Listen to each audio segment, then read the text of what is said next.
I paid $11,000 for my sister's baby shower, venue, decor, private chef. A few days before, she sent a message. It's really just close family. Don't make it awkward by showing up. My mom added. It's her moment. Be mature. So I was. I pulled the venue payment, cancelled the caterer, and froze the event account. The morning of, I got 19 calls and one message from. I was 3 days away from hosting what I thought would be the most extravagant thing I'd ever done for family, my brother's baby shower. $11,600 already spent. Venue booked and paid for in full months ago. Decor picked out down to the smallest detail, from hand-painted table signs to flower arrangements that matched the exact nursery theme. A private chef booked for a 5-course menu that we'd planned together on a Zoom call. I'd even hired a photographer whose work they'd admired for years. It wasn't just money I was pouring into this, it was time, effort, and love. I'd been chasing down RSVPs, working late into the night to coordinate with vendors, and rearranging my own work schedule to make sure everything would be perfect. And to be honest, this wasn't even the first time I'd done something like this. My brother and his wife have been through a lot financially, and I've been the safety net. Rent? I've covered it. Car repairs? I paid for those. Unexpected bills? Always me. This baby shower was supposed to be my gift. My way of making them feel celebrated without worrying about money. Then her message came in. It was short. Cold. It's really just close family. Don't make it awkward by showing up. I sat there rereading it. I thought maybe it was a bad joke, or that she'd worded it wrong. I was literally close family. I was his only sibling.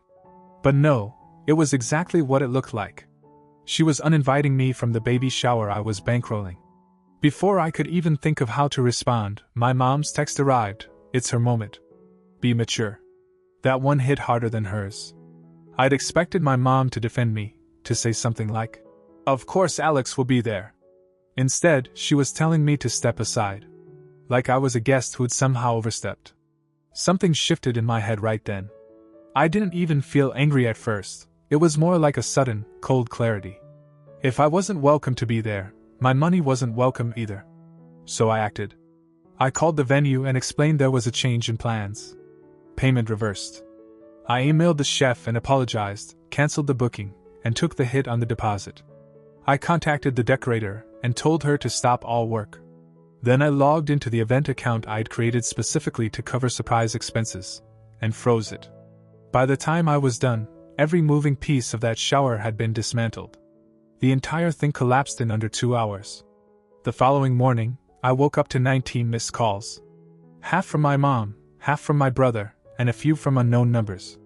Then there was one message, sitting at the top of my notifications. Call me now. We need to talk before you ruin everything. It was signed with my sister-in-law's father's name. That's when I realized this wasn't going to be a simple family disagreement. It was about to become a war. I didn't call him back right away. I let the phone ring, watched the screen light up with number after number, most of them unfamiliar. The coffee machine was still sputtering when I sat down at the kitchen table and just stared at it, letting the noise of the calls fade into the background. Finally, after almost an hour of ignoring them, I picked up one. It was her dad. He didn't bother with greetings. His first words were about how disappointed he was in me. He said I was acting like a child, that I had no idea how hard pregnancy had been on his daughter, and that I was being cruel to ruin the happiest day of her life. Then, without taking a breath, he dropped the line that made me feel like someone had just dumped ice water on my head. You're the only one in this family who earns well. It's your responsibility to help. He said it like it was a fact, not an opinion. Like my income was some kind of communal family fund. I told him, very clearly, that if I wasn't invited, I wasn't paying. That was it. His tone sharpened immediately. He accused me of making his daughter cry, of humiliating them in front of their friends, and of jeopardizing family relationships for years to come. I didn't argue. I just hung up. Within 10 minutes, my phone blew up again, this time with group messages. My mom sent a wall of text about how I was being immature, and that I should rise above for the sake of the baby. She told me I was making things harder than they needed to be, and that families forgive each other. Then my brother tried calling. When I didn't answer, he texted saying we could work this out later, if I would just fix the situation for now. That phrase, fix the situation, stuck in my head. It was like he still thought the problem was mine to solve, even though I was the one who'd been excluded. By early afternoon, my sister-in-law herself messaged me. She claimed she hadn't meant the message the way it sounded, that she was just trying to keep the guest list intimate. She said the baby's shower was for women and close female family. But then she quickly pivoted into asking me to release the payments again, for the baby's sake. I didn't reply. Around 4 p.m., there was a knock at my door. I opened it to find my brother standing there. He didn't look angry at first, more like desperate, but it didn't last. He started in about how I was overreacting, and that the text from his wife was a misunderstanding. He said the event was still happening, but now everyone was scrambling because I'd pulled the money. He told me I was making her look bad in front of her friends and family. I told him exactly what I told his father-in-law. If I wasn't family enough to be invited, I wasn't family enough to pay. He stared at me for a long second before asking something that almost made me laugh. "You're not going to take the car over this, right?" The car. The one I'd bought for them last year when theirs died. The one that was in my name, with insurance I paid for. At that moment, I didn't answer. But inside, something clicked into place. This wasn't about one event anymore. This was about years of being the safety net, the problem solver, the one who always came through, and them treating it like it was my duty, not my choice. By the time he left that night, I already knew. The baby shower was just the first thing I was pulling the plug on. The morning after my brother showed up, I sat at my desk with a notebook and my laptop, and for the first time in years, I looked at every single expense I'd been covering for him and his wife. When I saw it all in one place, it was almost embarrassing, not because I'd helped, but because I'd let it go on for so long without drawing any lines. The car was the first thing on my list. I'd bought it for them last year when theirs broke down. My name was on the title, registration, and insurance. They had free use of it, full tank every time I visited, and I never asked for a dime. Now, it felt like the most obvious cord to cut. I called the insurance company, told them to remove both their names from the policy, and set the coverage to end in 3 days. Then I texted my brother to let him know I'd be picking up the car on Friday. No explanation. Just a time. Next were the utilities. Months earlier, they'd called me in a panic because their internet was going to be shut off. I'd taken over that bill. Temporarily. Temporary had turned into almost a year. Same with half their electric bill. I'd been paying it directly every month. Both accounts were in my name, so it took less than 5 minutes to cancel them. Then I moved to the baby savings account I'd been quietly funding for almost a year, $400 every month set aside for emergencies once the baby came. I closed it and transferred every cent back into my own account. By noon, I'd erased more than $1,000 a month in financial support they'd been leaning on without even realizing how much it added up to. The calls started almost immediately. My brother tried first, 6 times back to back. I let them ring out. Then my mom called, and she didn't ask anything. She just launched into how I'd gone too far, and how I needed to remember that family comes before money. I told her this had nothing to do with money, it had to do with respect. She didn't want to hear it. An hour later, my sister-in-law texted me. Gone was the half-apology tone from before. This time she accused me of being vindictive and punishing an unborn child because my ego was hurt. I didn't bother replying. By early evening, I heard another knock on my door. I wasn't expecting anyone, but when I opened it, there stood her dad. He didn't look angry, he looked smug, like he'd come prepared to win an argument. In his hand was a single sheet of paper. He handed it to me without saying a word. It was a list of everything I'd committed to over the past year: the car, the shower, the monthly payments, even a set of nursery furniture I'd agreed to help buy. At the bottom, he'd written a total in bold numbers. "I'm not asking you to do everything," he said. "But you should at least settle what you owe so they're not left struggling right before the baby comes." It took me a second to process the absurdity of it. He was acting like I'd signed a legal contract to bankroll their lives. I laughed, not politely, but the kind of laugh you give when something is so insane you can't even pretend to take it seriously. Then I closed the door in his face. 5 minutes later, my phone started vibrating nonstop again. My brother, my mom, A couple of cousins, all calling or sending messages. Some were guilt trips about family unity. Others were more manipulative, hints that I'd be blamed when the baby's arrival wasn't as joyful as it should be. That night, sitting in my living room, I realized I'd just crossed a line there was no coming back from. This wasn't a fight over one event anymore. This was a declaration that I was no longer their safety net. And judging by how they reacted, they'd never imagined the day would come. 2 mornings after I shut off the utilities and closed the baby's savings account, I decided it was time to deal with the car. I didn't text, didn't call, just drove straight to my brother's house. My plan was simple: get the keys, drive away, and end that chapter. Except when I pulled into the driveway, the car wasn't there. His wife's old hatchback sat crooked in the gravel, but the car I'd bought, the one I was paying insurance on, was nowhere in sight. The blinds were half closed, and I could see the faint shadow of someone moving in the front room. I knocked on the door. Nothing. Knocked again, louder. Still nothing. Fine. If they wanted to play hide and seek, I could play too. I sat in my car, called the tow company, and gave them the make, model, and plate. Since the car was in my name, they didn't even hesitate. The guy on the line said they'd find it within 48 hours. Turns out they didn't need that long. About 3 hours later, my phone rang. It was my brother, his voice tight with panic and rage. Apparently, the tow truck had shown up at his job's parking lot, right in the middle of his shift, and hauled the car away. He said his coworkers were staring out the window watching it happen, and now, everyone knew I'd taken it back. "You embarrassed me at work," he said. "Do you have any idea how that makes me look?" I told him he should be more concerned with the fact that he thought he could keep a car that wasn't his, and hung up before he could respond. I thought that was the day's drama done. I was wrong. That evening, I got a call from a number I didn't recognize. I answered, and nearly dropped the phone when I heard the voice on the other end. It was my dad. My dad, who had been absent for years. The man who never called on birthdays, never sent a text, never showed up for anything. Suddenly he was on the phone, saying my mother had asked him to talk sense into me. He started in with, "Your mom says you're tearing the family apart." Then came the speech about how, when one person in a family does well, it's their duty to lift everyone else up. I was already rolling my eyes when he dropped a line that froze me. "They told me you promised to buy them a house next year. You're not backing out of that too, are you?" A house. A house. I had never, not once, promised them that. I hadn't even hinted at it.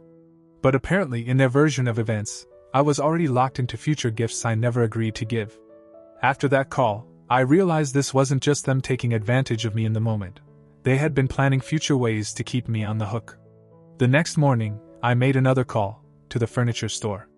The nursery set I'd put on hold under my name was scheduled for delivery in a week. Crib, dresser, rocking chair, all of it. I canceled the order and had the deposit refunded to my account. They could figure it out themselves. A few hours later there was a knock at my door. This time, it was my brother. No yelling, no pretending to be reasonable, just straight up begging. Not for the baby shower. Not for the furniture. He wanted me to at least keep paying the insurance on his wife's old hatchback because they couldn't afford to get a policy right now. I stood there listening, and for a moment, I almost gave in. Almost. But that, almost, was exactly how I'd ended up here. Years of almost feeling bad, almost saying no, almost setting boundaries. That's how they'd kept me paying, fixing, and rescuing. Not anymore. I told him no, and when he kept asking, I just closed the door. It was the first time in years I'd shut him out completely. And for the first time in years, I felt like I was finally in control. After I told my brother no about the insurance, the silence from him lasted less than a day. By the next morning, the group text with my mom, him, and me lit up.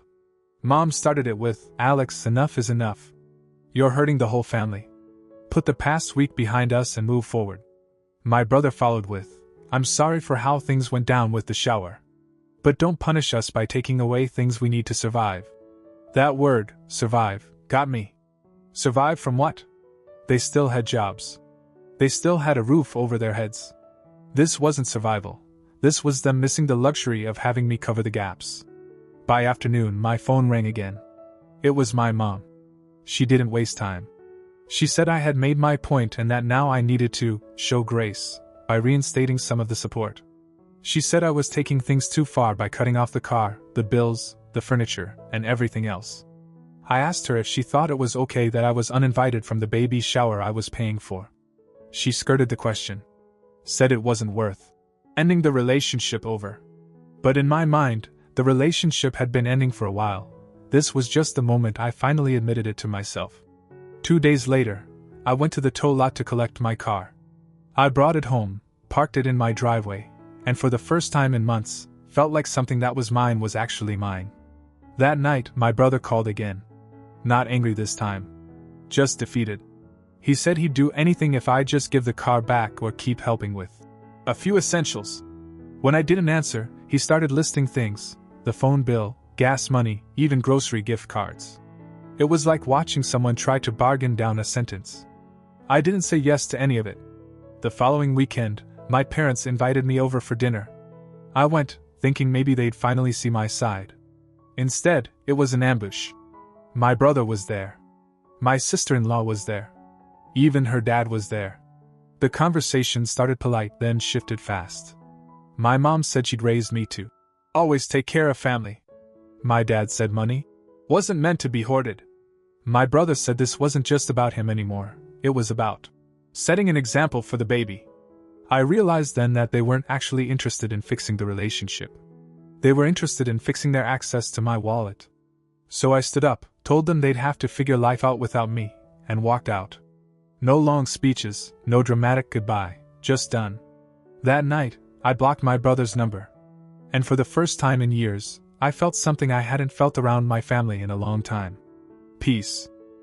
Walking away didn't mean everything went quiet overnight. The first few weeks were loud. Constant calls from numbers I didn't know, voicemails that started with soft concern and ended in guilt trips, text messages that felt like they were written by a committee trying different angles. I ignored all of it. Then came the letters. Handwritten envelopes slipped into my mailbox with "urgent" scribbled across the front. Some were from my mom, some from my brother, one even from my sister-in-law. I never opened them. They went straight into a drawer. I figured if I ever doubted why I'd cut them off, I could open one and remind myself. It took about a month for the noise to die down.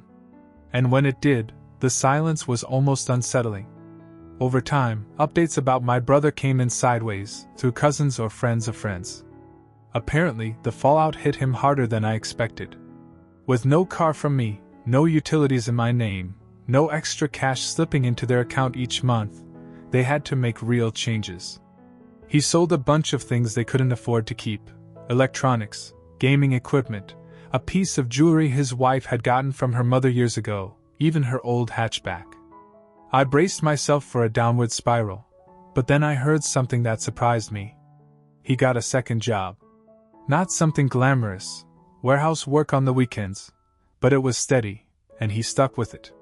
His wife started doing online freelance work, which I'd never seen her even attempt before. They moved into a smaller apartment in a cheaper part of town. And for the first time in years, they were actually paying their bills on time. I didn't learn any of this from them directly.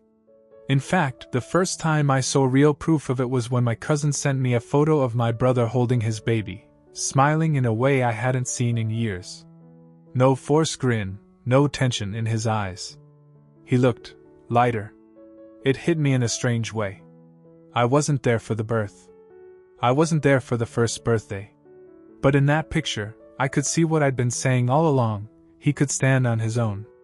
He just never had to. My parents still think I was wrong. My mom says, family doesn't turn their back when things get messy. My dad says money isn't meant to be kept in one pair of hands. I don't waste my breath explaining anymore. For them, admitting I was right would mean admitting they let this pattern go on for years.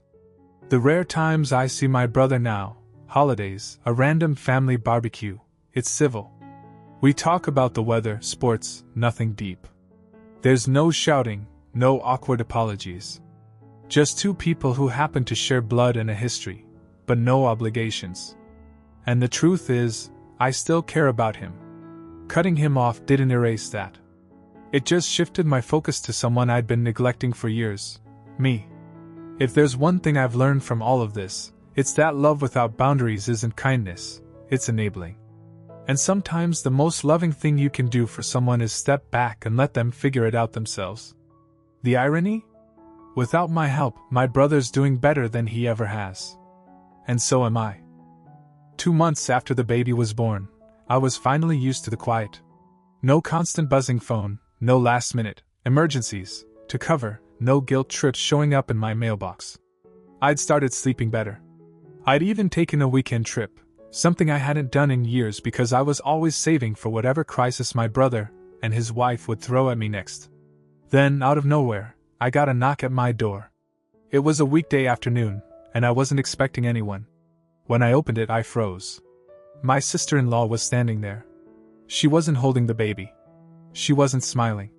She looked tense. She asked if she could come in. I hesitated but stepped aside. We sat at the kitchen table, and she launched right in, no small talk. She told me she and my brother had been fighting a lot since the baby came. Money was still tight even with his extra job and her freelance work. She admitted she'd been wrong about how the baby shower went, that uninviting me was stupid and emotional. She even said my brother agreed now that they'd handled it badly. Then came the twist. She didn't want money. She didn't want the car back. She wanted me to move in with them temporarily. I thought she was joking. But she was serious. She said they needed help with the baby so she could work more hours. That if I lived there for a few months, she could get more clients, my brother could focus on his job, and they could finally get ahead. I just stared at her. After everything, the uninviting, the guilt trips, the list from her father of what I supposedly owed them, now she wanted me to give up my space, my peace, and my time to fix their life again. I told her no. Politely, but firmly. She pushed. She said it wouldn't be like before, that they wouldn't expect money, just my time and energy. She even tried the "think of your niece" line.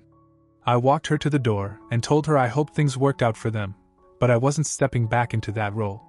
2 days later, my mom called. Guess who had already told her their side of the story? According to them, I'd refused to help even in a non-financial way. My mom tried to guilt me into reconsidering. I said no again. That night, I realized something. They hadn't actually changed, they just switched the way they tried to use me. And the only reason it didn't work this time was because I was finally ready to say no without feeling bad about it.